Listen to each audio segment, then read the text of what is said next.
लोकसभा चुनाव से जुड़ी बड़ी जानकारी। 7वें चरण के लिए यूपी की 13 सीटों पर वोटिंग जारी है। देवरिया में दोपहर 3 बजे तक 47.61% मतदान हुआ है। गाजीपुर की बात करें तो गाजीपुर में दोपहर 3 बजे तक 46.05% वोटिंग हो चुकी है। महाराजगंज में दोपहर 3 बजे तक 51.31% वोटिंग हुई है। मिर्जापुर में दोपहर 3 बजे तक 48.81% मतदान हुआ है। वहीं बात अगर रॉबर्ट्सगंज की करें तो दोपहर 3 बजे तक 47.17% वोटिंग। वाराणसी में दोपहर 3 बजे तक 44% वोटिंग हुई है। तो देखिए, मतदान का आंकड़ा जो है वो सामने आ चुका है। भीषण गर्मी की वजह से हालांकि मतदान पर असर जरूर पड़ता दिखाई दे रहा है, जो मतदान प्रतिशत है, लेकिन ये कहना भी गलत नहीं होगा कि लोगों के लिए भी बढ़ता तापमान कहीं ना कहीं मुसीबत बना हुआ है। बावजूद इसके लोग अपने घरों से बाहर निकल रहे हैं। दोपहर में वो जो वोट प्रतिशत है उसमें थोड़ी कमी जरूर देखी जाती है, लेकिन सुबह और शाम की अगर बात करें तो संख्या जो है मतदाताओं की ज्यादा बाहर निकलती है। बिल्कुल, और पिछली बार के मुकाबले उम्मीद जताई जा रही है कि 7वें चरण के मतदान में जो वोटिंग प्रतिशत है वो सबसे ज्यादा रह सकता है, क्योंकि बम्पर वोटिंग देखी जा रही है।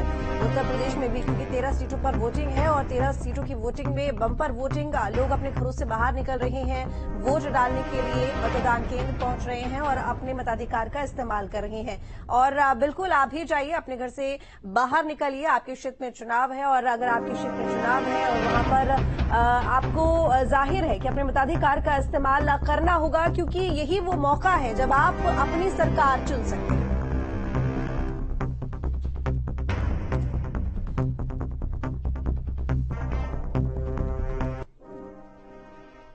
तो चुनावी महाकुंभ के अंतिम दिन यूपी की 13 सीटों समेत देश भर की 57 सीटों पर जनता ने 904 उम्मीदवारों की किस्मत का फैसला करना शुरू कर दिया। आखिरी चरण के चुनावी रण में कई दिग्गजों ने अपने मताधिकार का इस्तेमाल किया और लोकतंत्र के पर्व में जनता से भी वोटिंग की अपील की है। तो इस चरण में यूपी में कई ऐसी सीटें हैं जो बेहद निर्णायक हैं। देखिए रिपोर्ट।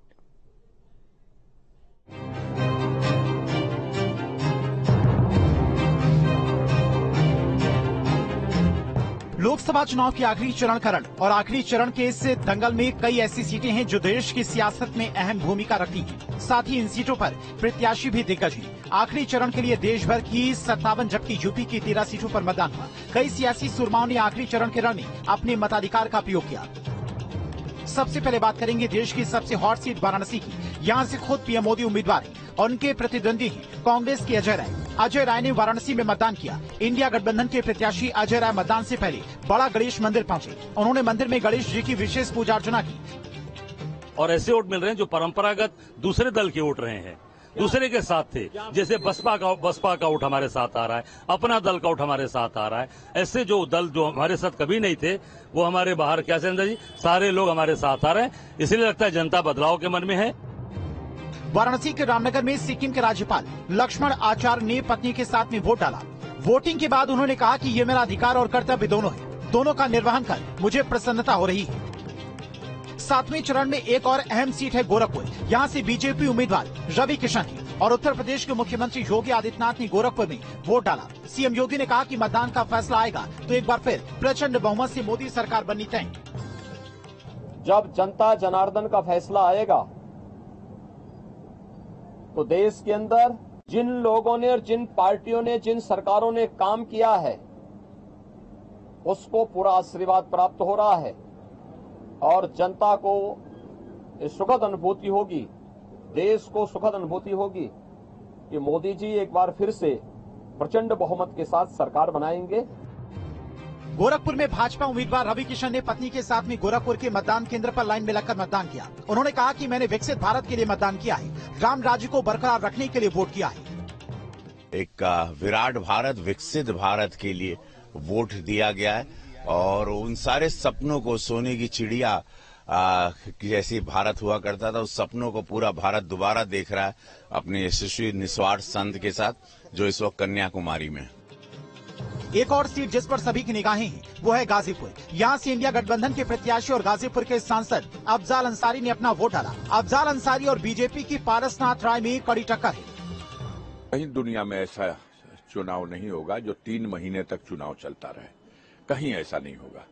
ये कहीं न कहीं से निर्णय लेने वाले आयोग के उन अधिकारियों जिम्मेदार लोगों की ऊपर निर्भर करता है कि वो कैसे करें। विश्व का सबसे बड़ा लोकतंत्र है, इसको त्योहार मानकर भारी से भारी संख्या में लोग मतदान करें। देश को विकास के रास्ते पर अग्रसर करने हेतु भारी मतदान करना नितांत आवश्यक है। मिर्जापुर में केंद्रीय मंत्री अनुप्रिया पटेल ने मतदान किया। उन्होंने कहा कि मुझे पूरा विश्वास है कि मिर्जापुर के लोग अपने अमूल्य वोट का आशीर्वाद देंगे। 4 जून को दूध का दूध और पानी का पानी हो जाएगा। 4 जून का इंतजार करिए, दूध का दूध पानी का पानी हो जाएगा। इंडी गठबंधन ताश के पत्तों की तरह बिखर जाएगा और देश में तीसरी बार फिर एक मजबूत सरकार बनेगी और मोदी जी के नेतृत्व में एनडीए की सरकार की हैट्रिक लगेगी। उत्तर प्रदेश सरकार में मंत्री ओम प्रकाश राजभर ने बलिया में वोट डाला। राजभर ने भी मतदाताओं से घर से निकलकर अपने वोट का इस्तेमाल करने की अपील की। उन्होंने कहा कि अपने भविष्य के लिए, अपने बच्चों के भविष्य के लिए मतदान करें।